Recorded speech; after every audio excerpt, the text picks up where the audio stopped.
This broadcast is intended solely for the enjoyment of all audiences. Any rebroadcast, or retransmission without express written consent of Toonami and Cartoon Network is strictly prohibited.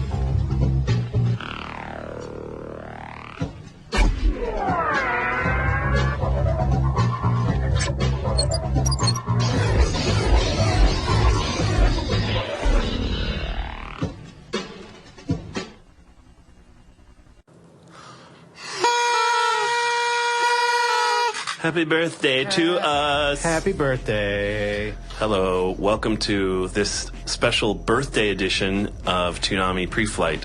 Today we are... How old are we? We being Toonami. Not me, but... 18 years ago today, the first Toonami broadcast went on the air. That's probably the simplest way to do the math. Yes. And not have a lot of yes remainders. So today we have a special birthday episode for you. This one's going to be a lot about past stuff in Toonami. We're going to talk about our favorite memories. We have some stuff from our staff talking about their favorite memories. We have Steve Bloom coming on. He's going to talk about his favorite memories. It's all going to be memories. So we broke this out into three separate sort of questions. What's your favorite Toonami show, promo, and then memory, just in case somebody had something that wasn't a show or a promo. Yeah. And we had our favorites, so I guess we'll start, Jason, with your favorite Toonami shows. Sure. Yeah, I mean, shows, before I go into the shows, people ask me what's my favorite show all the time, and I try not to answer that too much because we love all of our children equally, even if there's a couple we love maybe a little more. Sure, but everybody's got their favorites. So I'm just picking the shows I, as a viewer, have sort of enjoyed the most, but they're not necessarily better. They're just my favorites. Right. So the first one... The only time Jason will ever tell you his favorite is not the better one, by the way, so mark that down. Well, that's true. Well, not when I'm talking to you. I'm always better than you. Fair enough. So my first choice is a late show that came to Toonami, Fooly Cooly, which I think anyone who knows me will... That's not going to surprise anybody. I just found that it's one of the best anime we've shown on Adult Swim or Toonami. For me, it sort of breaks every single rule of storytelling and does it in a brilliant way. And was almost... We got to know the creators and tried to get them to do a sequel for lots of money at the time, and they just said, nah. Like, the crazy thing to me about Fooly Cooly is everyone involved who made it basically looked at it as a one-off lark, liked the way it came out, and were like, that's enough. Like, to them, it was no big deal. Yeah, that it was just a fun exercise in screwing around to make this amazing art project, and then had no real interest in trying to duplicate that. So we actually showed Fooly Cooly on Adult Swim first, and then we were lucky enough to be able to air it on Toonami, and we did a great Toonami promo for it, but I also made the original promo, and I just wanted to show that because I think it really is in the spirit of the show. We got the original voice actor to do it, and it just feels like, I think to me, we didn't quite top it with our Toonami promo. So let's show that. Nothing really special ever happens here. In this place. School sucks. My dad's a weirdo. Then there's my brother's girlfriend. I don't even know what to say about her. Anyway, life was pretty slow. Until she came along. Next thing I knew, I had things coming out of my head. It's weird, not normal, these horns sticking out. And I had a robot living in my house. And well, a bunch of other weird stuff. You're the one who caused all this! I don't care! But that alien girl, she's kind of cool, I guess. Oh, why? You like her. Whatever. It's really not that big a deal. Do you find this difficult to understand? That ending. So yeah, Fooly Cooly for me, and I know you like. Yeah, I mean, it's a great show, and I think for me, I know going through and piling up these lists, a lot of times it was the memories for each of the different topics. Even though we were talking about shows and promos, it was sort of the memories that were tied up in those that I think sort of made them my favorites, as opposed to this show as compared to any other show is the best. Qualitatively. Yeah, so I mean but I think it's pretty tough to argue with Fooly Cooly as being one of the best animes of all time. So my second, favorite Toonami show. This one's a little complicated. I was going to pick Batman, the animated series, because that is one of the greatest animated shows of all time. But we couldn't find. We wanted to show a clip, but we couldn't find the promo we did is not available in high enough quality. But I also really like Batman Beyond, and I think as a future sequel sort of rebooting Batman, it's one of the more successful reboots of a superhero thing I've ever seen. It was still held true to the original, but brought it forward into a new situation, and kind of Batman was a crabby old man. It just was pretty great, and survived longer than I thought it would, and was really good. And we also got to do a fun promo in which I ended up doing a voice because we couldn't get the soundbite without music. So see if you can spot it. It'll be a fun game at home on this birthday. Pin the Tail on the Donkey edition of Free Flight. So for those of you who haven't seen Batman Beyond, here's our promo. In the year 2039, Gotham City has no heroes. Its people, no hope. Its youth, no future. Evening, boys and girls. Who's up for some laughs? Terry McGinnis was part of the problem. You can't control your temper, and you'd better if you expect to get anywhere in life. Yeah, I'll be a big success, just like you. Until a moment of violence brought him to the door of a man named Bruce Wayne. Let's put a smile on his face. Leave him alone. Once known as the Batman. Man, you're something. You okay? Now, the Dark Knight will rise again to drive the shadow of evil from the streets of Gotham. Let's go! Supervillains, beware. There's a new Batman in town. Batman Beyond. Weeknights at 6:30. You're pretty strong for some clown who thinks he's Batman. I am Batman. Justice returns to Gotham. Welcome to my world. Only Toonami. I like any promo that ends with a guy getting punched. Which is pretty much all of the promos. It was a bit of a trick question, and it's probably time to finally come clean. Jason actually is Peter Cullen and did all of the voiceover in that promo spot. So secret's out. Peter Cullen is the man, which is why we used him in as much stuff as humanly possible.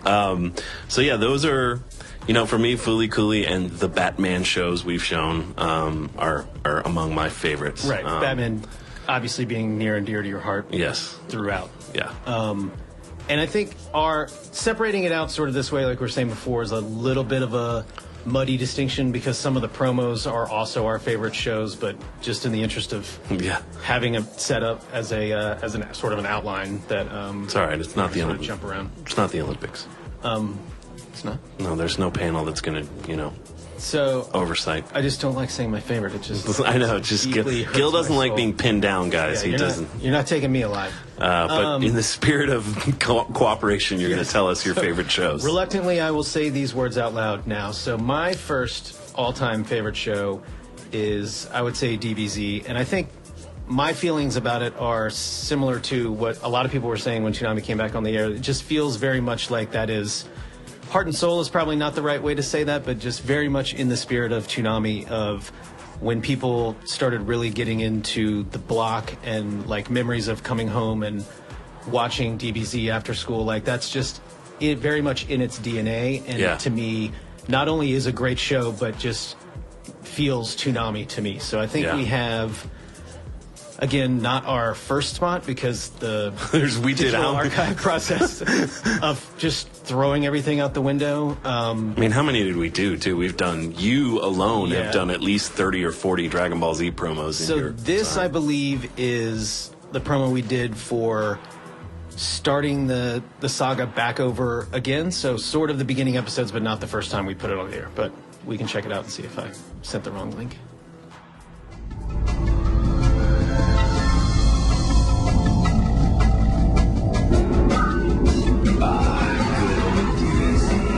Arguably the best show around. The table has been set. Now let us begin! Daily battles for the fate of the planet. Mighty heroes. I think it's time we show them who they're dealing with. Super villains. You will fight me here and now. The most powerful warriors in the universe. There's one thing a Saiyan always keeps. His stride! Our longest running series ever. What else can we say? Dragon Ball Z, weeknights at 6. We'll keep bringing, keep watching. Only Toonami. Ready for the game? Yes, so went out on an explosion and a punch. Very Vegeta heavy promo in general. Yeah, and I think Dennis wrote that spot. It sounds like. It sounds like Dennis. Yeah. What else can we say? Yeah, the It's the Tom swag.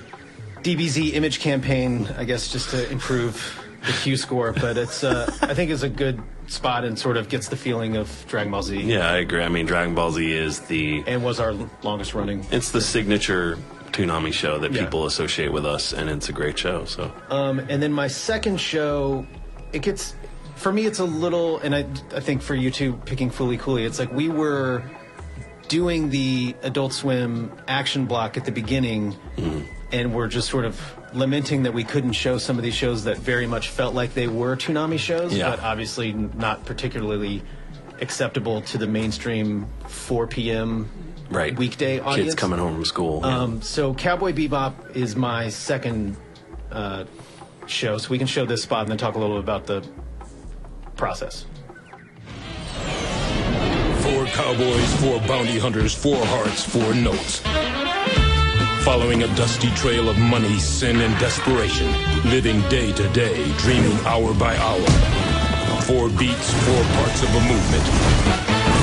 Mars to Venus, Callisto to Ganymede. Bounty to bounty and outlaw to outlaw. 1 ship, 1 crew, 1 destiny. Cowboy Bebop. So we made a bunch of spots for Cowboy Bebop when it came on. You made that spot and is great, and I think very much captures the feel of Cowboy Bebop and just makes you excited to sit down and watch them all right now. I never do that stuff anymore either.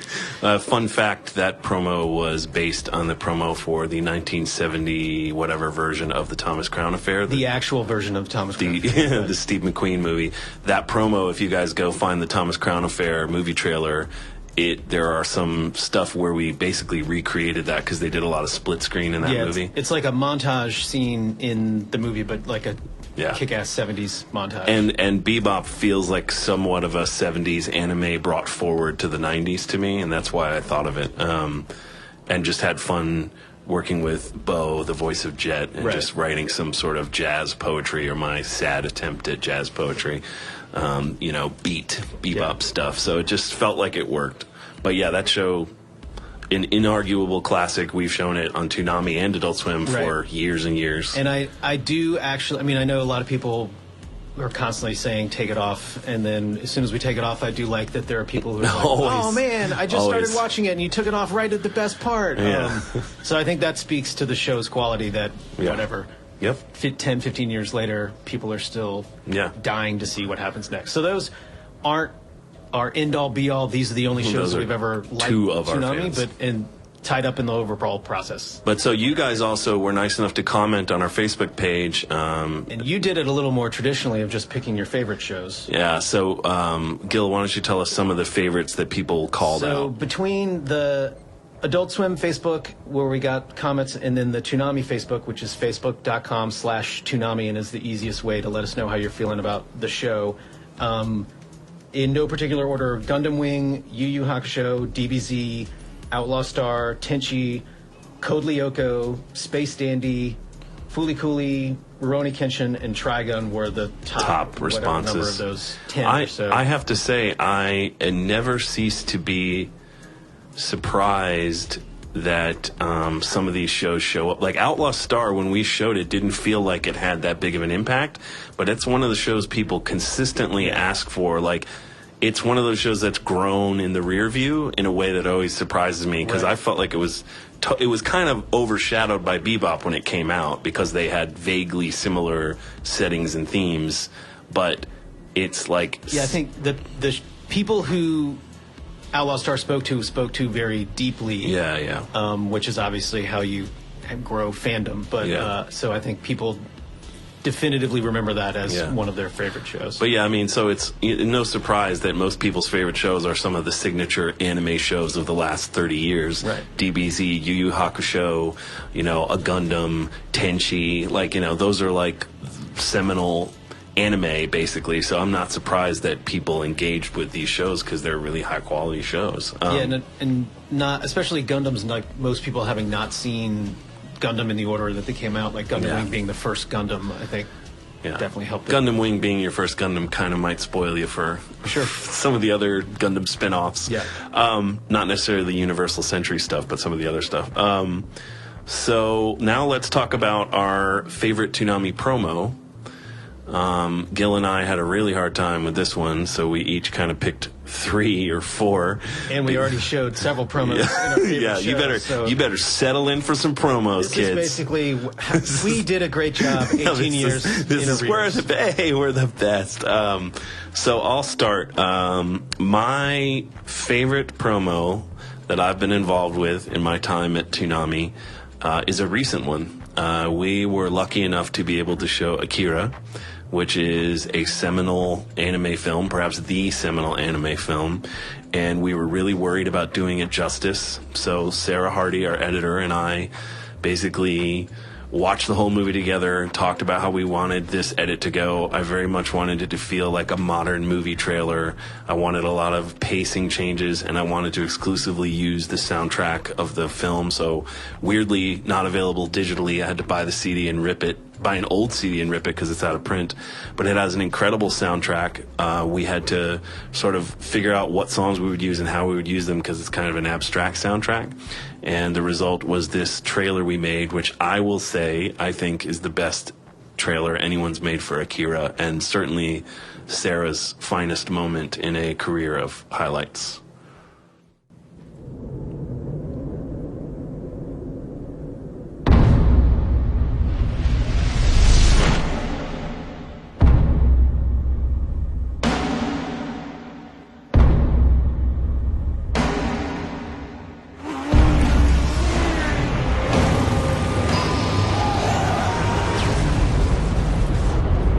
Boy who was in an accident on an old city highway was brought to the lab. It seems that he's their new subject for human experimentation. You must take a look at this data. It's phenomenal. Is it safe, Doctor? What did you people do?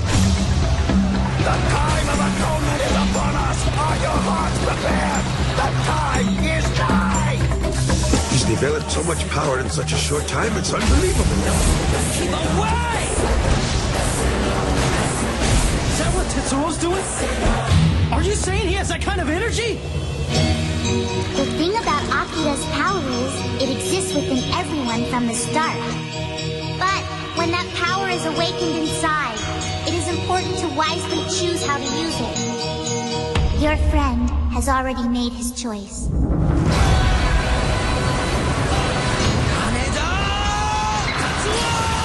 Toonami is proud to present one of the greatest animated films of all time, fully restored. Stop this, Tetsuo! Stop it now! The landmark classic, Akira. Next Saturday night at midnight, Neo Tokyo is about to explode. Part of a month of movies. Maybe we weren't meant to meddle with that ultimate power. You mean the power of a god? Only Toonami on Adult Swim. Yeah, that's a great spot, and not the first transition into what Jason calls the modern movie trailer promo away from our traditional Toonami promos, but I think Akira was definitely the one who was like, this really seems like it could work. This is the way we should start making spots. It just feels more like a movie trailer. Yeah. And I'm happy I got to use the Neo Tokyo is about to explode and the classic Tetsuo Kaneda, because we didn't want to turn away from that. So my next favorite is another long-ass promo, so settle in. This was a sort of seminal moment for us at Toonami. My next choice is the promo for Gundam Wing that we made, and this was we knew we were getting the show. We knew it would be introducing Gundam to the U.S., and we knew it had this long storied history, and we wanted to sort of let people know that it was part of a legendary sort of series, and that it was the new hot shit adventure, super badass. So we kind of just wanted to tell the story, and this promo kind of, for me anyway, became a template for how we kind of did Toonami promos, at least the ones I did for a while, with the voice of God, Peter Cullen, taking you through the story. And I think our last promo that you will ever see us doing that way is probably our Attack on Titan launch promo. So, but this one kind of started it and remains one that I think we really pulled off the best. In the distant future, mankind has reached the stars, but the galaxy is troubled. What do you think you're doing? Don't fire! The Earthsphere Alliance rules the outlying colonies with an iron fist. I'm sure God would understand the steps we're taking. Isn't it about time you people realized the ones posing the most threat are none other than yourselves? We've had enough! Those who oppose them... We won't be needing you any further. What? Die. Battles are waged with mobile suits, the key to military dominance. The only hope for the colonies. 5 elite soldiers and their legendary mobile suits called Gundams. There will be a day when the Gundams will save us all. What this is war. All of you are very mistaken, and the Gundams will soon come to rectify your mistakes. Silence! Now, these pilots will shake the foundations of the Alliance and change the course of history. You saw I was a kid and you underestimated me. Shouldn't be fighting at all! If they can stay alive. Those Gundam pilots are desperate. They'll battle even if it means forfeiting their lives. Mission accepted. It's a Gundam!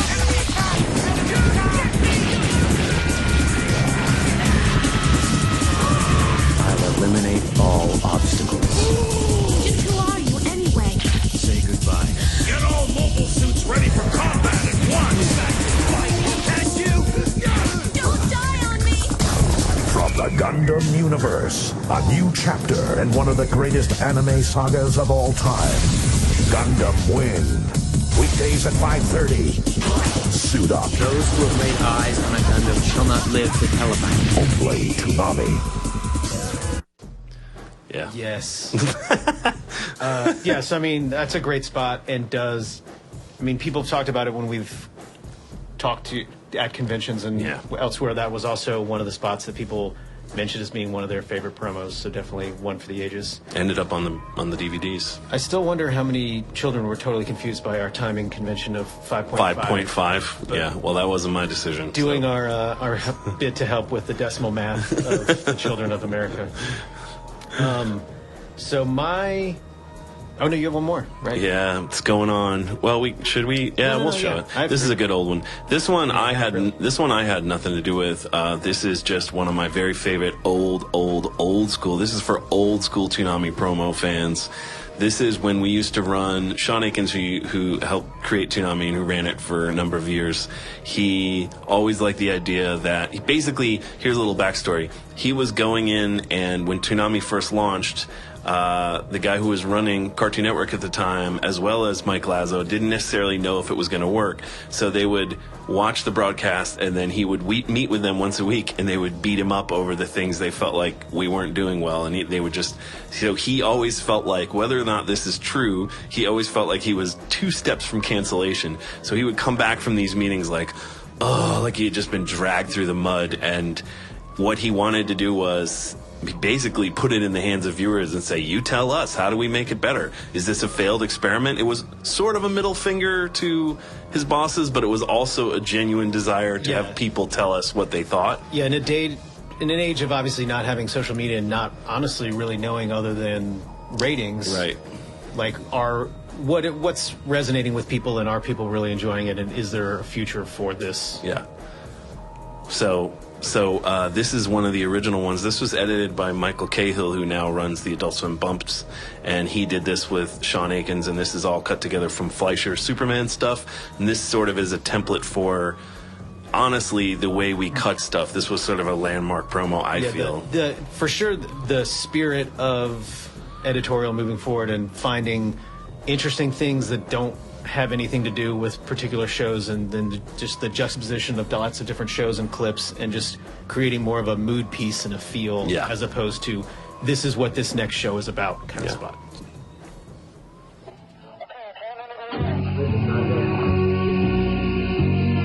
Once upon a time, way out in space. You're so far away, nobody can really see anything. We just gotta make this thing happen real quick. Listen to me, you meddling fools. You know that the bomb... Stop! You hear?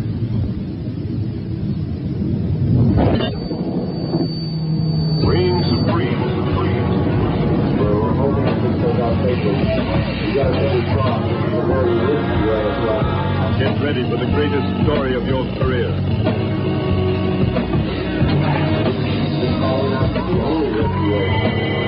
Any rise in temperature might mean danger.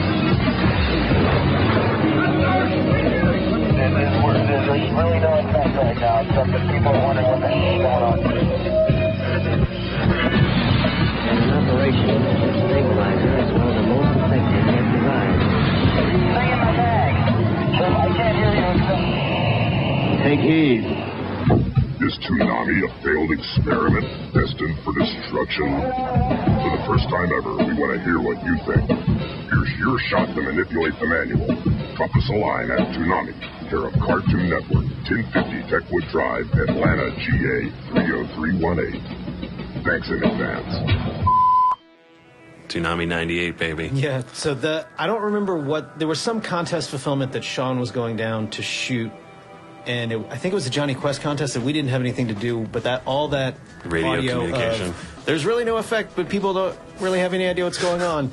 There was supposed to be like this guy dressed up as Race, maybe, and he was supposed to come in as on a Zodiac, and it was supposed to be this giant, elaborate thing, and everybody was standing on the beach just present these winners, and it was just an abject failure, and nobody knew what was going on. So that's all of that radio stuff, and I'd totally forgotten about it until watching that record.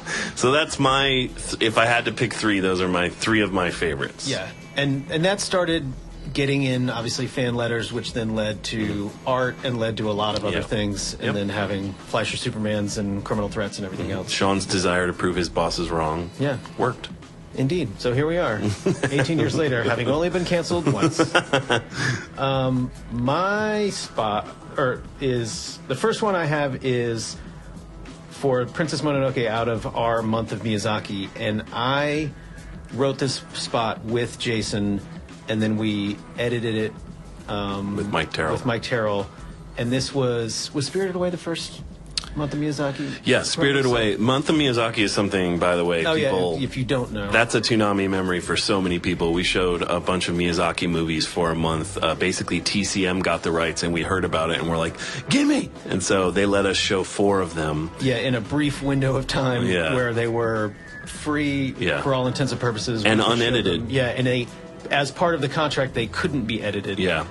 So we got to show them. So for me, I really like this as a promo. It was being able to make a promo for what is my favorite Miyazaki movie, and then also being able to bring the Miyazaki movies to people who may not have ever seen them before. And we had Chris DeVoe remix the music for all of the promos. We just really got to do a lot of fun stuff. And this was the first time that we worked with Howard, because Peter was not working Howard with Parker, who does the voiceover for this. For our Voice of God, and I think he sounds great in this. Long ago, the land lay covered in forests. This place is magical. Back then, gods and demons walked among us, and man and beast lived in harmony. But now mankind's greed and hatred have angered the spirits of the forest. It's some kind of demon. Once benevolent gods have become wrathful and destructive. Prince Ashitaka has been driven from his home by this evil. He's obviously an outsider. Now he must slow this hatred while battling the demon within. It's eating me alive, and very soon now it will kill me. The only ones who can help him are two women sworn to kill each other. That woman is evil. Open fire! What I want is for the humans of the forest to live in peace. Princess Mononoke, Saturday night at 7:30. This is unbelievable. Part of a month of Miyazaki. See with eyes unclouded by hate. Only Toonami on Cartoon Network. It's weird to see only Toonami on Cartoon I Network. was just thinking the same thing. It seems so weird to say Adult Swim now, and then in your head you're reading the VO along, and it's like Cartoon Network. That doesn't. Yeah. But I like the pacing in that spot. I like Howard. The music's great. Yeah, I think it's super violent. It's all my favorite things. I think all of the month of Miyazaki spots were great, but I think that's probably the one that gets across the tone of the movie the clearest. And Eric's graphics package for that I thought was amazing. Yep. For the whole month, not just that spot. So my second is for 8th MS Team, and I think, again, this is a nicely violent promo. I think that speaks to me. I wrote and edited this promo, but I think Sarah cleaned it up for me, so this is what actually makes it better. For a while, you were an editor as well. You were learning to edit as well as I would cut produce. at night, and then on the weekend some, and just sort of be like, hey, what about this? And I did a couple video games that way. This was the first big show launch that it was sort of... And was it your first Gundam that you got to do the promo for? Yeah, this is, by the way, for anyone who doesn't know, Gundam 8th MS Team is a sort of side story concurrent with the original series, Mobile Suit Gundam, where they sort of just take you through the Grunt's perspective while everything else is happening with Amuro and Char.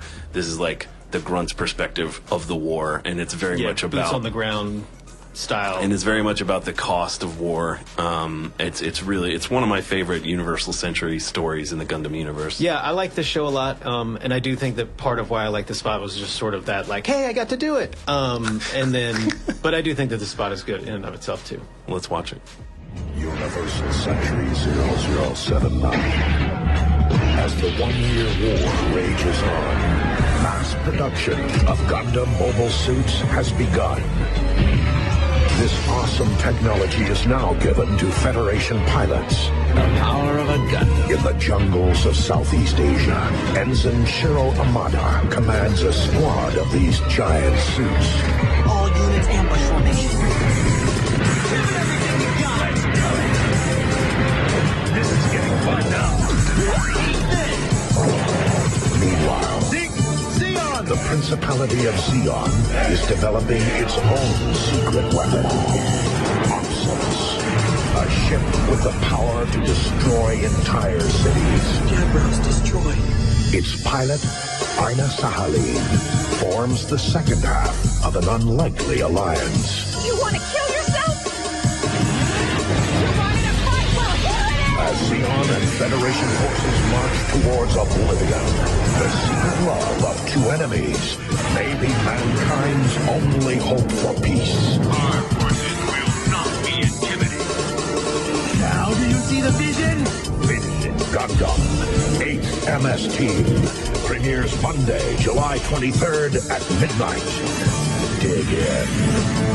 Only Toonami. I wonder how many times we've said dig in or suit up. Suit up. For any number of promos over the years. Good guys still wear black. Yeah. Again, for the third time. But yeah, so I like that spot, and I like that show. I think the design on those mobile suits is great too. So my next promo is really sort of two promos, but that's sort of plays into it. So the first one was a spot we did for reruns way long ago. And why did we do that spot? So it was the fact that we just didn't have any more new shows on, and all of the feedback we were getting in was, well, you guys just keep playing, get more shows, and we didn't have any money. We didn't have that sounds familiar. So that's why I do like that it's basically the spots we keep making are we going to get canceled? Are we showing old shows? This is the deal. So you just aren't supposed to say the words reruns ever out on TV, ever. And we got flack. And then to the extent that we got flack, because at that point nobody saw anything we did ahead of time. It was just the Wild West a if little we bit. knew where the tapes were supposed to be delivered, and we did, then it pretty much got on air, other than just you can't show that level of violence sort of as standards of practice. I remember a little flack for this one and the one with the DBZ reruns where we said if you squint really hard, they almost look new. We got in trouble for that one. So this first rerun spot is probably 98 or so when we ran it. Let's check it out. It's time you and I have a talk about the facts of life. Belt up, gang. We're about to land. Belt up, gang. We're about to land. Belt up, gang. We're about to land. Belt up, gang. We're about to land. Reruns suck, but there's no escape. I'm getting out of here. Get out of there. We've got to get out of here and fast. You two get out of here. Let's get out of here. We have to get out of here. Welcome to the television business. My mind is being overwhelmed by terrible feelings. If anybody knows reruns, it's us. Not because we want to do it that way, but sometimes you have to. For the benefit of mankind. Lies, lies. You can't make a new cartoon every day. Lies. So you're destined to fall behind and show one more than once. And another. Amazing. Amazing. Frightening, too. And frightening, I might add. Let's go. Let's go, Robert. Let's go. Let's go. I don't like it. Neither do I. We're sorry about that. I know you guys get burned sometimes. We have to do something. I'm with you. Don't judge us too harshly. Hang on. Hold on. I mean, after all, we're doing this for you. I suspect fear is behind this. Have no fear. Plans are in place to secure the future. Gracias, amigo. Por nada. There's new cartoons on the horizon and new stuff's flowing down the pipes. Were you there? Did you see it? 99's gonna be a party. How good. Hang out. How disappointing. Welcome. They didn't make it very far at all. So a lot of fun stuff in that. That was Cahill and Sean. Yeah, very much Cahill and Sean era. For 2 months, just mining for all the best stuff. I love that Real Adventures of Johnny Quest clip where it's Dr. Quest's voice, but it's Johnny Quest's mouth moving as they're looking down the hole. Just really a fun rerun spot. So then when we came back on the air for Adult Swim, we made another rerun spot with Tom, and we used the exact same script. we went down the rabbit hole. This is a rerun of the rerun. Reruns. Yeah. We gave Sarah about 27 minutes to make this spot, and she did an amazing job, considering that she had no time. Before it was months. Yeah, before it was just make stuff until it was done. Right. And it's going on the air Saturday night, so you better be done. Okay, it's time you and I had a talk about the facts of life. Let's go. Right. Let's go. Right. Let's go. Right. Reruns suck, but there's no escape. Welcome to the television business. What kind of madness is this? If anybody knows reruns, it's us. Not because we want to do it that way, but sometimes you have to. Not again. You can't make a new cartoon show every day, so you're destined to fall behind and show one more than once. Didn't we see this just yesterday? You will suffer the pain of the thousands of lives you ruined. Hey, we're sorry about that. I know you guys get burned sometimes. Don't judge us too harshly. You're the worst thing to happen to this world. I mean, after all, we are doing this for you. He's helping to make this country even greater than it already is. Have no fear. Plans are in place to secure the future. I had faith. I knew you could do it. It's a revolution. Tell me some more. It's gonna be a party. Hang out. Keep those eyes open. Yeah, I love that, and it's funny that when we put that out, a bunch of people were mad about it, and they didn't get the joke. They were like, they just redid the original rerun thing. Lame. It's like you're missing. Time is a flat circle. Yeah, you're missing the point. But yeah, so I think that's a great spot in and of itself. I really like that we decided to just make it all over We are again. the best. So yeah, We Are the Best. We're right in the middle of We Are the Best 18th year edition. And I do like the fact that a lot of the complaints from the fans are sort of the same, which is, I don't blame them. It's just more. Either, But as there's watching just it. a reality that there's just not Daddy Warbucks hasn't given us the blank check yet. Yeah, exactly. So in terms of promos that you guys liked, it was sort of all over the place, but there were a couple consistent. The Gundam Wing promo, like you said, came back. People liked the odd, Midnight Run promo, and some of the stuff that we consider, like for promos, pretty much we consider that to be a show promo. But I don't know that as a fan you necessarily make that distinction. So it was the Tom speeches. There was for sure. The Tom speeches all the way. The total immersion events, but some people considered those memories. So we'll talk about, I think, some of that stuff. It got blurry. Further guys. down in the memories. We're deep in the jungle now, guys. But obviously, Broken Promises, Dreams, however you may or may not refer to it in your own vernacular, came up over and over again. So we thought it would be cool to talk to Johnny and get his Johnny on the spot. I don't know get his perspective. We really did put him on the spot because we told him about this like 2 days ago. Yeah, Johnny Ray is the editor who created the Dreams promo, and it ended up being something that affected lots of people. We hear about it all the time. Which we didn't really know until we started coming back and could see comments of people on YouTube talking about it, hearing people at MomoCon for the first time talking about it. But we just wanted to have him sort of talk a little about it, and that's what this next piece and then we'll show it. Hey, I'm Johnny. I'm here to talk about my Toonami memory, or it's actually something that kind of comes up a good bit, which is the Dreams piece that I edited in early 2000s. That piece was born out of the show Outlaw Star, which has great characters, a great story, and the main character, Gene Starwind, he's kind of at a crossroads in his life where he's trying to figure out what to do, where to go. He wants to go to space, but he's scared to do so. He's got this crew. He's got friends that he's looking out for. He's got a lot of responsibility all of a sudden, and thought that would make for a good kind of through line for a spot. So I found some other clips and things from like DBZ and Tenchi Muyo that dealt with those same kind of coming of age stories, ideas, and put them all together, and it's just an honor to me that so many people really liked that spot and connected with it. It's great. It's great. So thanks so much for your support, and thanks for watching, and here's the Dreams piece.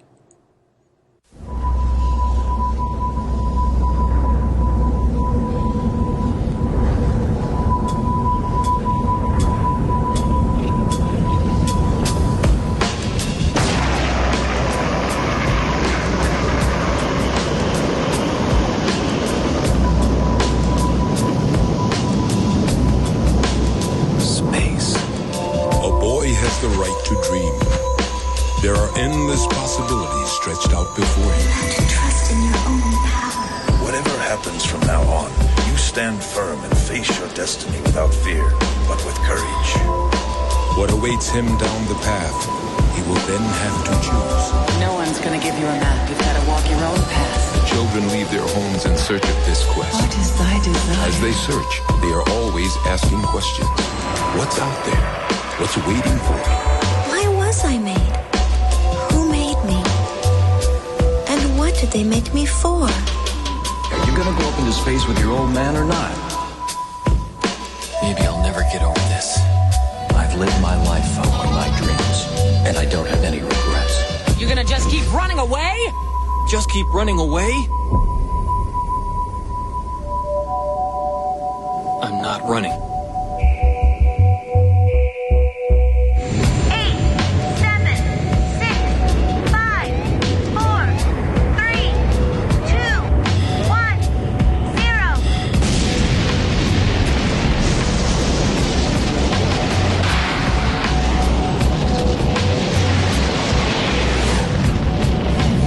Yourself and create your own destiny. Don't fear failure.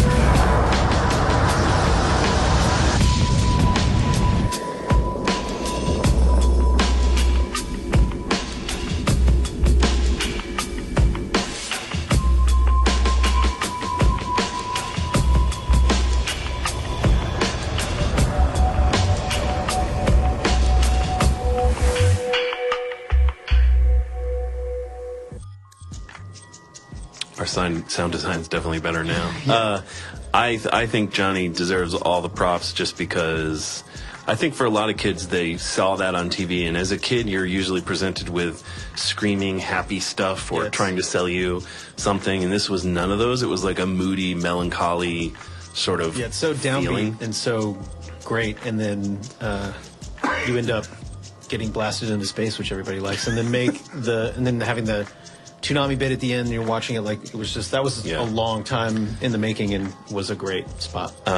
So then we can move on to the third category. What is your favorite Toonami memory? And I gotta say, this was almost impossible for both of us. I mean, we've been working on this thing for since 18 years ago, and it's just there's so many memories associated with it. It's like, being married at this point to Toonami, I know for me it was more personal experiences, I guess is probably the better way to how I was thinking about this. So I think from a viewer fan's perspective, your memories, I guess, is still your personal experience, but in terms of what we were able to do versus potentially the end result. It was how life. I was thinking It was life for me and you. It was life experiences that Toonami gave us. And so for me, the first one I want to talk about is I got to live out one of my childhood fantasies and go visit NASA. And I did not. An interview. I know you guys may recall Gil remains butthurt over that. But win some, lose some, buddy. Yep.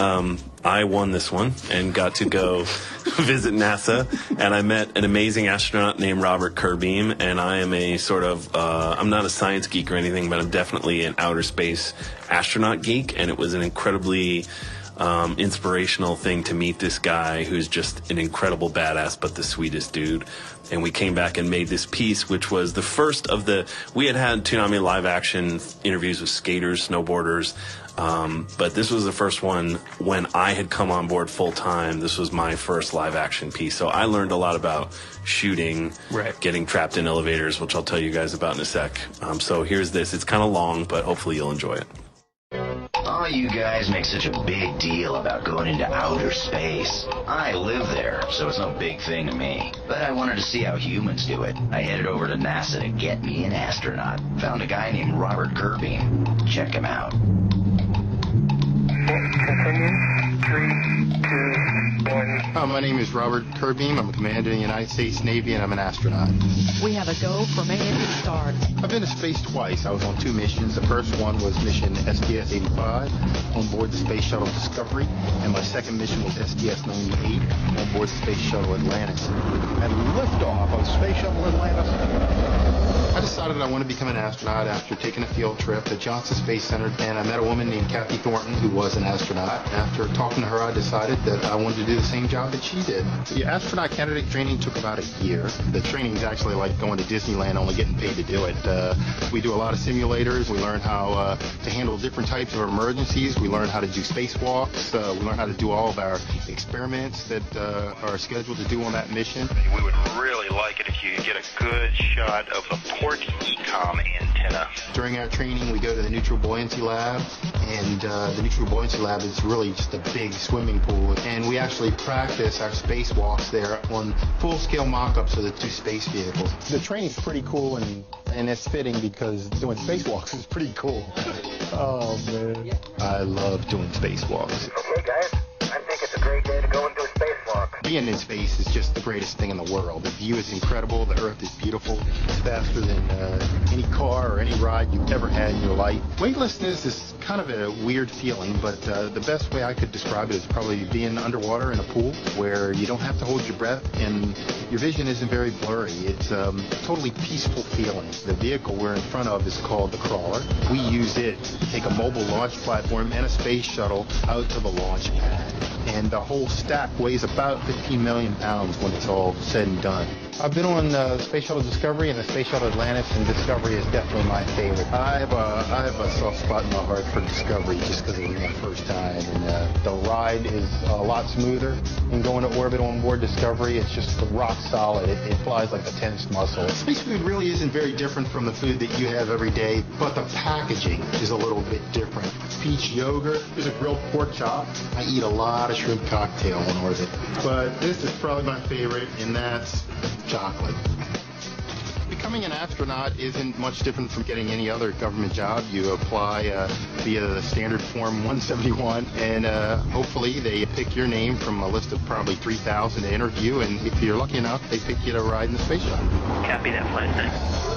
My favorite astronaut is probably Neil Armstrong, and just because he was part of the team that did something that's truly great, and it took a lot of bravery to do what he and his team did.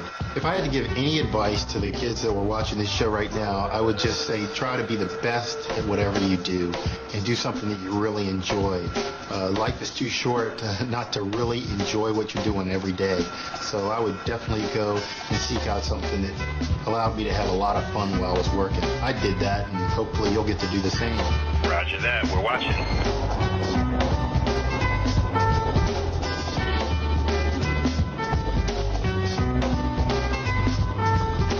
So yeah, I have Beamer. not been to space twice.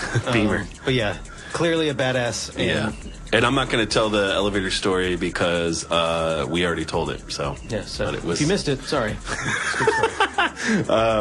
So that was amazing and sort of seminal for me. And then the next one, really, that I'm going to talk about, I got to really scratch my nerd itch. And, you know, I was a comic book collector for many years. I sort of still read comics, but I don't collect them like I used to. And big fan of the work of Alex Ross, who's an amazing painter who sort of brought this hyper-realistic style to the comic work he did, and you know, kind of tried to reimagine how a hero would look if they actually wore the costume that you've seen drawn. Right. He used a lot of models, and sort of at this time he was really in his ascendancy. He's not quite as much of a big name now, but he was a great guy. We went to Chicago. You came along on this one. I did. Are you happy? I am. Good. It was great. I actually was able to come along and carry heavy things, and So I don't have to hear Stand Gil over. crying his beer about Alex Ross, but I mean, it's not NASA. Fun fact, we filmed this and we were very hungover the whole time. Which is a through line in a lot of these. But luckily he was great and it came out great, so let's play our Alex Ross Toonami piece.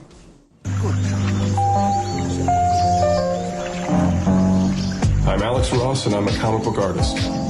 I've pretty much known since I was a child that I wanted to be a comic artist. I was making little folded-over comics based upon anything I saw on television since I was 3 years old. My favorite superhero is Superman, as can often be seen throughout my house. Superman embodies all the kind of hope and inspiration I can imagine a superhero giving me. He's the original. He's sort of the first and greatest of all superheroes. To be in comics, you must draw good. The way I work is to do a tight, detailed thumbnail, and I then do photo reference from that of a live model, which I then use for the final painting. I've had occasion to use myself as a model when no others would do, when I needed somebody to fill in for a costume. The easiest hero for me to paint is probably Superman, because I've been doing him for so long now, and I've got a lot of references, you can see. What do I do for fun? One of my favorite hobbies is collecting, and I've collected a great deal of stuff that has inspired me since I was a child, and more that comes out every day. Superman, Batman, if you have to pick one, pick the one in the red and blue. Which one does bullets bounce off of? I've never heard of Toonami. Back up again. All of my favorite shows have been on Toonami. For anybody who wants to be in comics, learning to draw is fundamental to it. Have the best skill possible in drawing the human figure and be able to draw as much action and backgrounds as possible. The best part of being a comic book artist is truly just to be able to do comics, because comics are fun. You get to draw cool stuff, and it's a lot more inspiring and interesting than people might think. This is a storytelling form that you can entirely control, and you can do anything possible. My superpower would be to make the imagined real.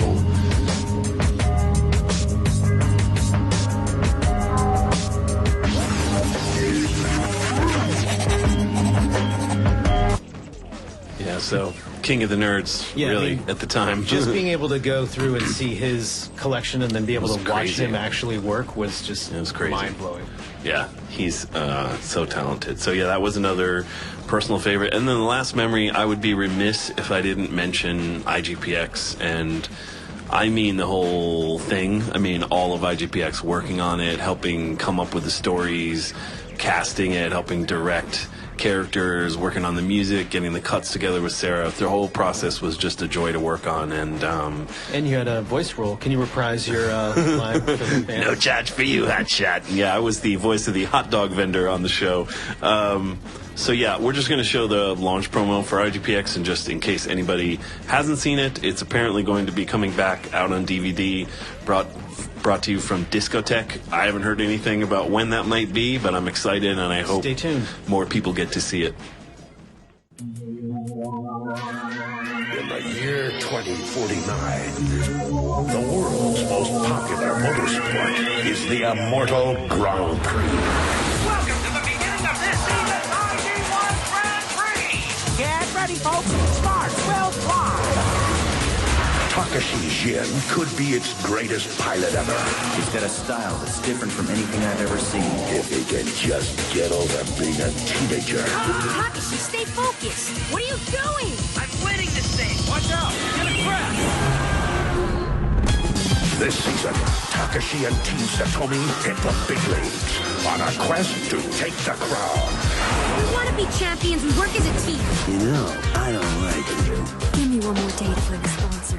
The only thing standing in their way? 180 miles of track.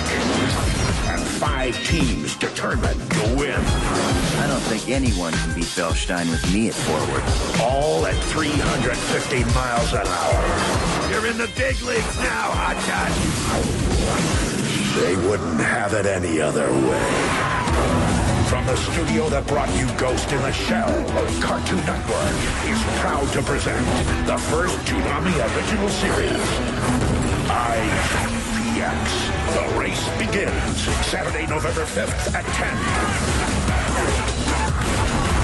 Come on, Takashi. I'll take you apart. Watch out, Takashi. It's a trap. Life in the fast lane. Say goodbye, you little brat. Only Toonami. Yeah, I mean, just being able to go to Production IG, be able to be part of that process, and just sort of sit in that room and just watch the conversations happen. It's like, this is really just going to happen like this? Yeah. Awesome. I mean, as a fan of animation and anime, getting to make your own is pretty much what everybody dreams of. So. And the pretty insanely amazing voice cast. Yeah. And honestly, we were just talking about, that's probably the last time we used Peter Cullen, the voiceover guy, heavily, because at that time he had already started moving on to the Transformers movies and decided to not do promo work, but we used him on the previously on and the next on for... We called him back for one last job. Yeah, so he was just great working with him in that extended way. So that's it for me. Those are, if I had to pick 3, those are my top 3. What about you? Yeah, so mine were also just, as we started to do as we were pitching them, sort of cool jobs that kids might want to go aspire to become. It was really just sort of like something we want to go see that we would never be able to go otherwise, and just say, Cartoon Network wants to go here. So one of my favorites, if not my favorite of the live action shoots that we got to do, was going up to the, I always mess up the acronym, but going up to Charlottesville and seeing the Insurance Institute for Highway Safety. You have to be able to do it in the run. And watch them crash cars, and here's our car crash spot.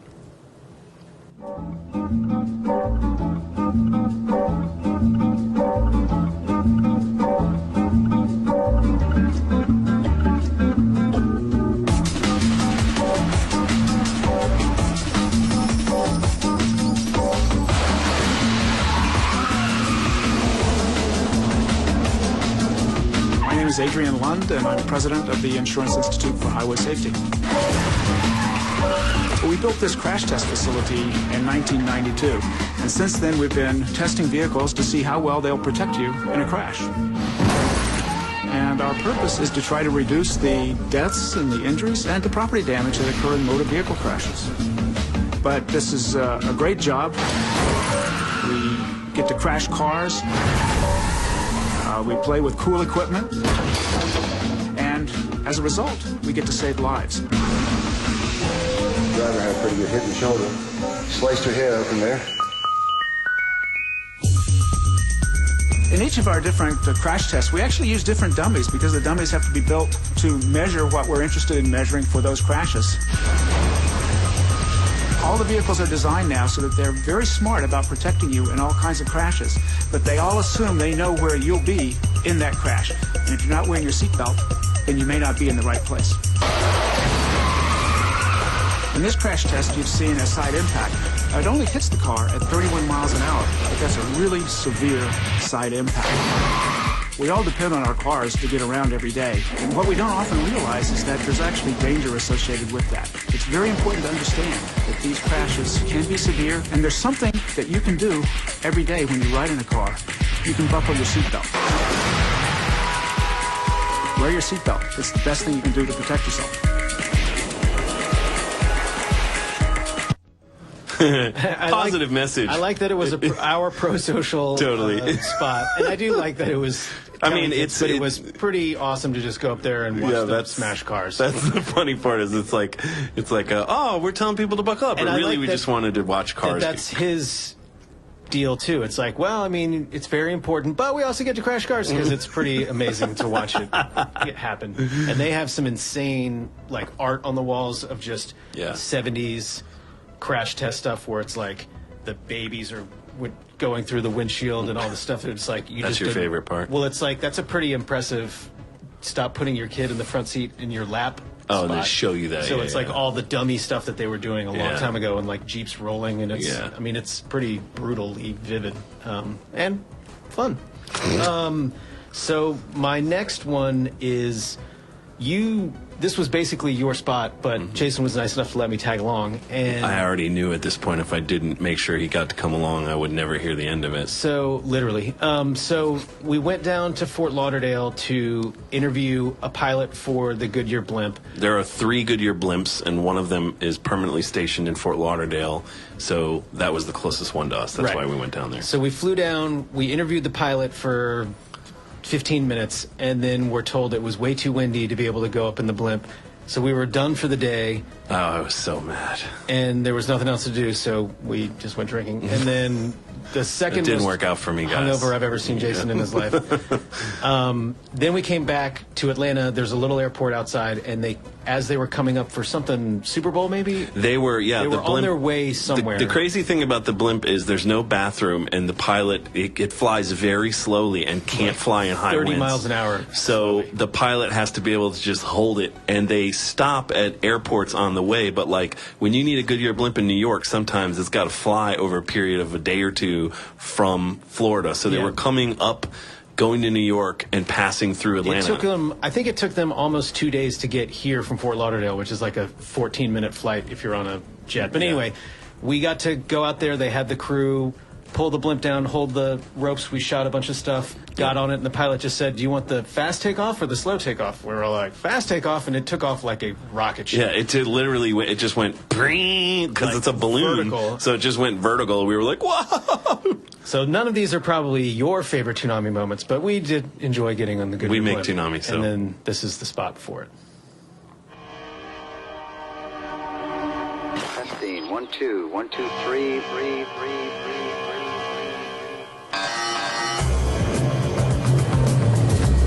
My name's Larry Chambers. I'm pilot of the Goodyear blimp. Let's all get ready, huh?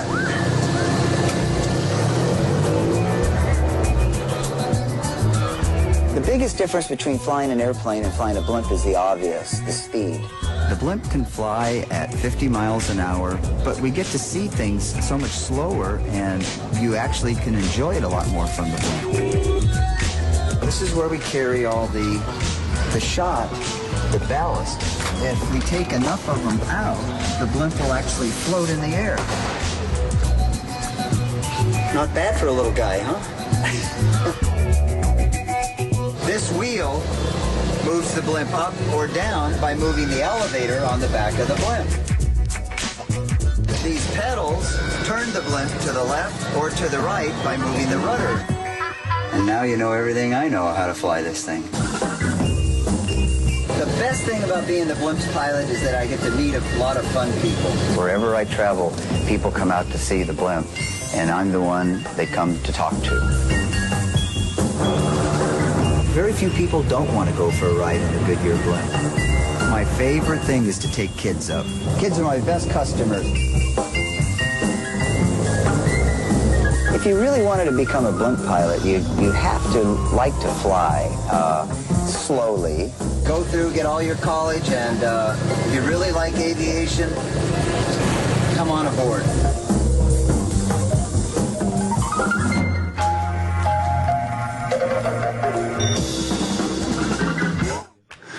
So it's when we found this clip, the subject was they slapped a Magoozy on the end, but everybody knows what this really was. It did run in Toonami though. It's just not online. We just didn't have anything to run in Magoozy. We just needed content. But I just thought that that guy knew what he was talking about. Entirely accurate summation of the events. The reason we did these was because we wanted kids to be able to see, you know, like different types of careers that you could have and grow up and do, like weird stuff, like not just be an athlete or be a businessman, but like you could be a skater, you could be a musician, you could be a comic artist, you could be a Goodyear blimp pilot, you could be an astronaut. Like we just wanted to give people positive role models. An aspirational piece that was something cool that we also then wanted to go do. Yeah, and ironically, I think these things are more important to certain people and then not really to anybody else. Like if it really spoke to you, it was, but otherwise people are like, but to us it was like a big thing that we worked on. And obviously pre-YouTube, pre-internet, I mean, this isn't what was, if you didn't happen to catch this the time that it was on, you probably didn't see it. So your loss. But now you got to see it. So the last one that I have is really more indicative of a larger bit. So we can play, this is the review that we did for Animal Crossing, and then I'll just talk a little bit about it afterwards. GameCube's been strong lately, so I gave Animal Crossing a shot. This is my kind of game. You just sort of hang out. You're on your own for the first time. The only hang-up is you're broke. So you gotta work off your debt to Tom Nook. He's a raccoon and all the people are animals, but trust me, it grows on you. You make a living running errands. Sometimes you get cash, other times stuff. Keep it, sell it, throw it away. Who cares? Decorate your house, make it bigger, get better stuff. Just like life, really. You can go fishing, donate to the museum if you want. The game plays in real time. When they say come back tomorrow, they mean come back tomorrow. You can fool time, but it's like you haven't been there in months. Mess around too much and Nintendo sends their muscle. You can visit a friend's town or fork and play in one town. Max the Game Boy Advance if you have it, but don't pick one up just for this. I don't know about playing this game for a year, but it's really fun. Toonami gives Animal Crossing 9 out of 10.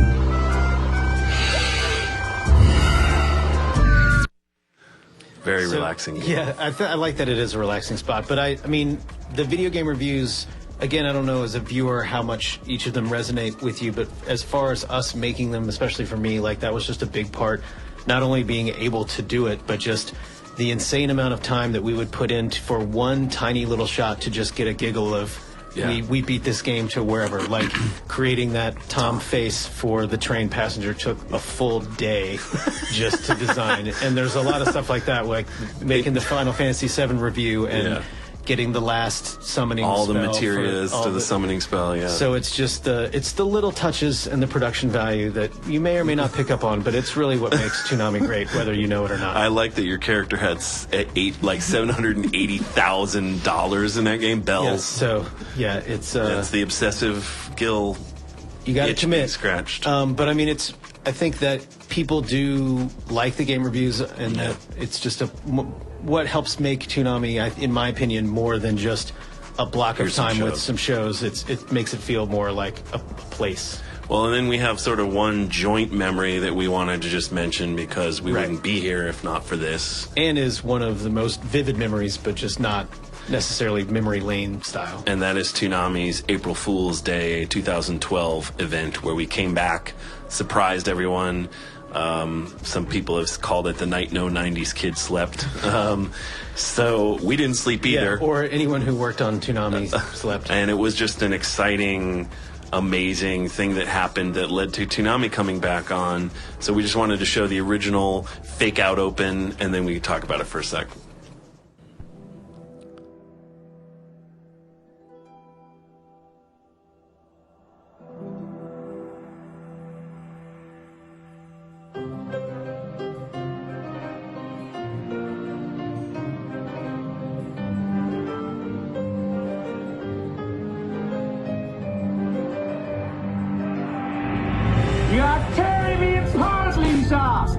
hi, Adult Swim. I got the results of the test back. I definitely have April Fools.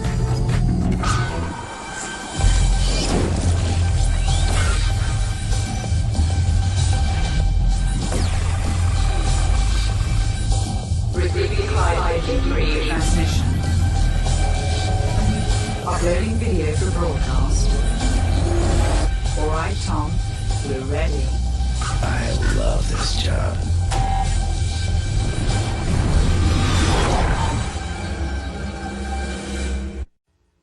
So yeah, pretty dang fun. Yeah, I mean, not knowing really what the reaction would be, I don't think even in our wildest dreams that we expected it to be as big as it was. And it was pretty amazing to sit there and get real-time feedback and watch people discover that this was on and hear their positive memories throughout and just watch it grow. I mean, definitely we were hoping that that would be the case, but I don't think we had any expectation that it would be actually to the level that it was. Yeah, I mean, when Kim and Mike Lazo, who runs Adult Swim, came to us and said, hey, we want to do this. Can we run some of your old stuff?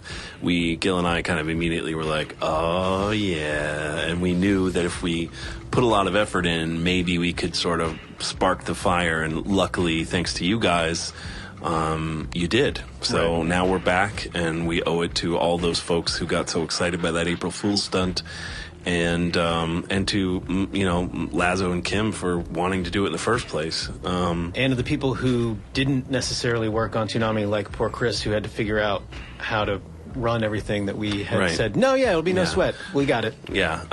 A kind of an unusual thing for a show to come back from the dead and continue like it has, but we're very grateful, and that's obviously got to be sort of the key memory for this era of Toonami. So as far as fan memories, I think for most of you guys it was stuff like Dreams.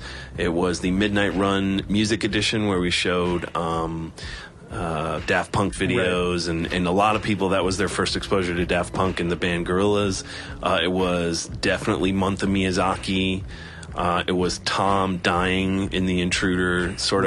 It was sort of, everybody has a different key moment. And then for almost everyone was like coming home from school, getting away from my troubles, and watching Dragon Ball Z or watching Gundam Wing or watching whatever show. Whatever your favorite show happened to be. But that was all of your guys' memories that you shared with us. And there was no one memory that stuck out that was sort of number one other than coming home from school. Yeah, just the experience of Toonami. Which we're hopefully continuing now. Yeah. So now, though, we talked to all of our staff members about their favorite Toonami memories and cut a little something together so you guys can see what all of the staff who work at Toonami, what their favorite Toonami memories are. So this is Toonami Memories Staff Picks Edition. And I think you'll like it. I'm here to share one of my favorite Toonami memories, which was becoming Sarah, and getting to surprise all of the fans and then see the fan reactions on Twitter and YouTube. My favorite memory is when we had Make-A-Wish Day, and Matt came and spent the day with us, and we put together some promos, did some screenings, and just got to know him, and the whole Toonami family came together, and it was really special. This is the Big O. My favorite memory of Toonami is when we received this thing from Japan. Basically, I've been the steward of the Big O. The eyes light up, but everyone just pays no attention to it, and it sits here, and the lights have been out for probably since I left 4 years ago. One of my favorite moments is seeing all you guys at MomoCon last year. That panel was fantastic, and I'm happy that all you guys came out and had lots of questions to ask. My favorite Toonami memory is the fan response that I received after I cut the homily, The Choice Is Yours. It's really the first time I'd ever received any real fan response for anything I'd cut, and it was very humbling and very flattering. I'm really glad that people liked it. So yeah, so you may or may not have actually been able to hear Dennis give his memory, but it was around the Big O statue and him putting it together. We shot this on my phone, and we're dealing with some limited reactions. That statue, for those of you who don't know, lives at William Street, and that came from our friends at Bandai when we started airing the Big O. When the Big O was premiering the Anime Expo in Japan, they built that thing to sort of let people know it was coming and advertise for it. And it's a major award. We saw photos of it, and we said, oh, what are you guys going to do with that? And they said, nothing, we're going to throw it away. And we said, if we pay to ship it, will you send it here? And they said, they were totally nonplussed. They were like, I guess. And it was $6,000 and came here, and Dennis had to put it together. It was a gross waste of company resources, but now it's we were doing very well at the time. Yeah, now it's there for everyone to see, and it's just sort of one of the William Street things people take photos at. Yeah, and it's probably the first, other than the lunch counter, the first thing that you see when you come in for any still to this Adult day Swim business. We rep Big O. So yeah, that was our staff, and thanks to all the staff who continue to work on Toonami and pour their heart and soul into it. Without them, you guys wouldn't get what you're seeing now. And then, so we wanting to have another Bloom Room episode, we wanted to see what Steve's favorite memory was besides being able to talk to us every day or every week. So he selfishly came up with a couple of different ones that don't necessarily involve us, and this is that piece here. Hey guys, Steve here. Welcome back to the Bloom Room, and thanks for tuning into Pre-Flight for these few weeks so far. And make sure you give some special props to Jason and Gil for putting this thing together for you guys. It's purely out of love, and they spend a lot of time and effort doing it. So anyway, just happy to be on board. Now, this week we're talking about our favorite Toonami moments. Mine don't necessarily have to do with specific shows on Toonami. It's more about my experience of working on Toonami. And if you've heard these things before, please forgive me. I talk about them at conventions all the time, but I get asked what my favorite moments were, and so I have to repeat it here. First, I would have to talk about when we came back on the air for the April Fool's joke in 2012. Not really a joke. It was just sort of a gift to you guys. And it was so interesting for me to sit back and just watch my email feed blow up from my website that night. And a lot of the fans were telling me there was a lot of chatter going on Twitter. And I had a Twitter account, but I didn't really know how to use it. And they were saying that things were just exploding. The fan base was not only present, but they were back in force. And apparently the ratings went insane that night. And so I just had to get online and see what it was all about. So I dialed up my Twitter feed and just started having conversations with you guys. And for those of you who had conversations with me that night, you know that I stayed up most of the night with you. And it was kind of an unprecedented thing in my career. I'd never seen that kind of instant feedback for something that I had worked on. It had nothing to do with me. It was just the love for Toonami and the old school stuff that all of us had been part of for so many years. I think it came as kind of a surprise to all of us at Toonami that you guys were tuning in en masse like that. And then the Twitter storms that followed, which ultimately led to Toonami coming back on the air, I would say that that whole thing was really one of my very favorite moments of Toonami, because it was a amazing way that we were able to facilitate outreach with you guys directly. We got some feedback from you guys directly. I heard it was on your minds. A lot of you were saying that you were pissed off because it was such a tease to have an April Fool's thing like that. And, you know, if you're not bringing back Toonami, how could you guys do this to us? But as you can see, it ultimately ended up being an amazing rebirth of Toonami, and I'm really grateful for that.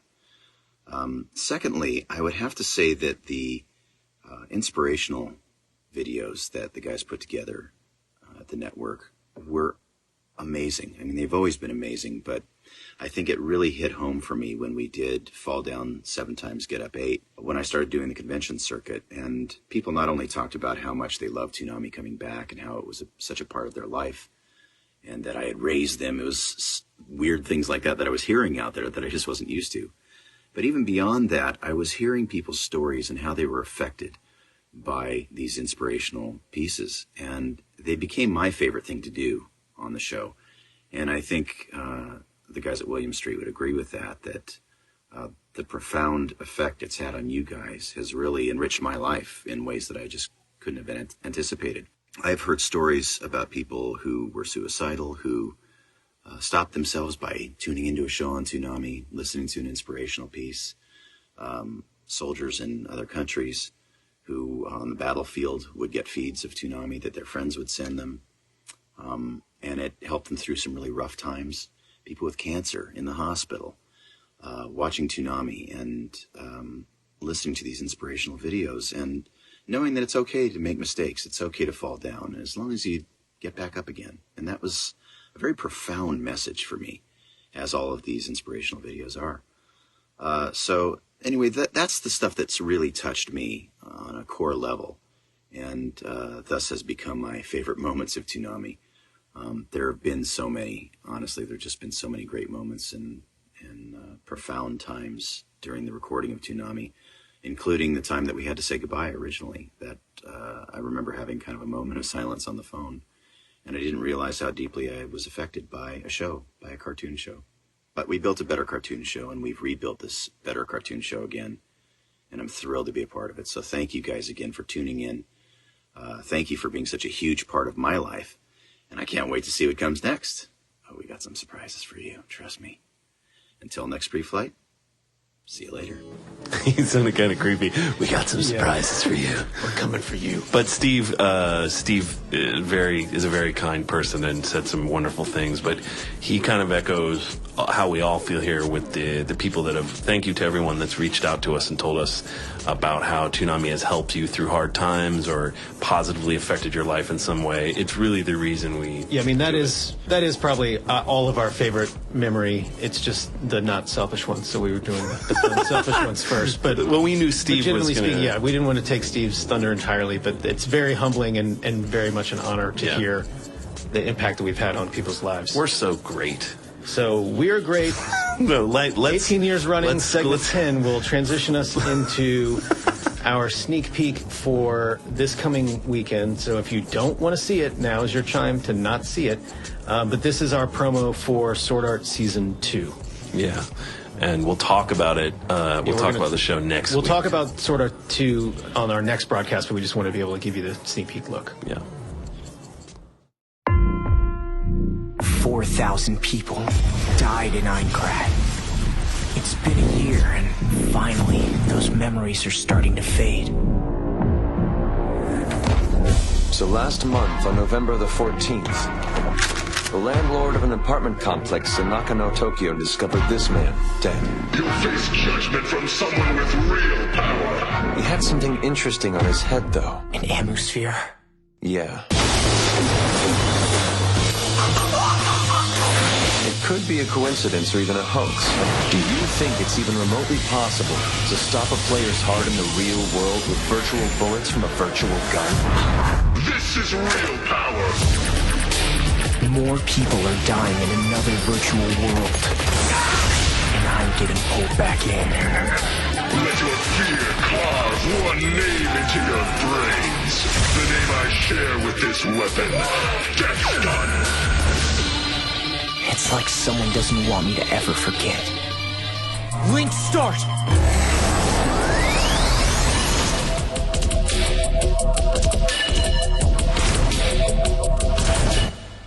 Yeah. Yeah, so Johnny cut that promo, and I think the season looks great. We don't want to spoil too much, and we also need something to talk about on the We'll talk about it next episode, but we wanted to just share the promo for you guys who are waiting to see that Sword Art promo. And it does seem like at some point the mass of humanity should just stop playing these games that are killing everybody. Stop but going online. I don't know. If I could go online and shoot people, I'd risk getting shot back. That's a fair point. Come on, year 2055. So we also wanted to show you a curious thing. Every week we solicit a fan promo from you guys, and feel free to continue submitting those to our Facebook page. We would love to show at least one every week. So this week we're going to show one that's curious. Someone sent this to me thinking it was legitimate Toonami promo. And even for a while, Gil and I were like, is this? But it's not. And through the powers of deductive reasoning, we were able to figure out that it's not. But it is very much in the style of one of the original Toonami promos. It's so good. It's so good we had to think about it for a second before realizing, oh, no, we didn't do this. So. Nice job. Deep space needs information.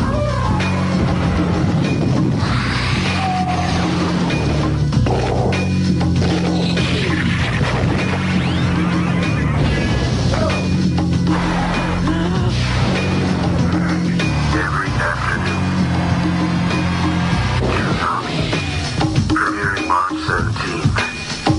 Expect turbulence. Yeah, the VO and the art religion, that's what gives it away. But it it's is that cool. bubble font style, and it does pull from. It's just mostly the chronology, and then obviously the VO. Yeah. But we were like, did we somehow leak a scratch track spot? Yeah. Like it feels like that. To us. But thank you to YouTube user Adverse who made that, and we just thought it was so good that it almost Admercial, we're being told now. Oh, so Admercial, apologies. sorry. And then before we go out, we're going to go out on our 10-year anniversary montage we did for when Toonami turned 10, because we thought we could revisit that. But before we do, we want to show you guys our birthday cake that we got made, which there it is. Happy birthday! And look, the people at Publix, your cakes taste good, but you did a pretty crappy job simply doing a frame.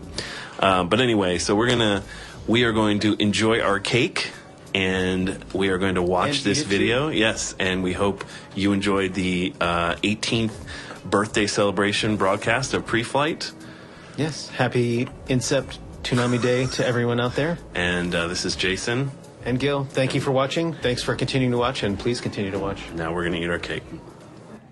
Moltar, Tom, and Tom. That's a lot of hosts. And Toonami's had a lot of memories. A phenomenal event occurred in the skies which altered the course of human history. It was the legend.